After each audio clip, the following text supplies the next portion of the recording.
zinxhirin e vlerës, automatikisht krijojmë vende më të reja pune dhe po aq kemi edhe një mundësi për të kthyer në Shqipëri. Vende të reja pune për filipinezët, të cilët po bëhen komunitet në Shqipëri.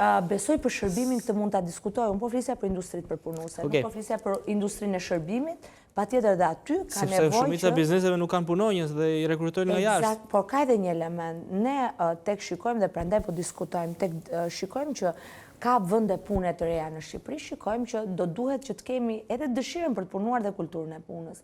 Sot keni të drejtë, në pjesën e shërbimeve, po vinë të huaj në Shqipëri për të ofruar, për të marrë punë, për të ofruar punën e tyre në industrinë e shërbimit. Gjë që ne brenda vendit po e kemi të vështirë sepse njerëzit kërkojnë më shumë paga më të larta, por rritet po ndërkohë duhet të ndryshojmë pakës kulturën e punës, sepse tek shikojnë që kur shkon në Greqi, paga shumë të ulta. Po nuk janë pagat shumë të ulta, do diskutosh që dikush që ofron pjesën e shërbimit ka një pagë që nis nga 70.000 deri në 100.000 lekë të reja, nuk është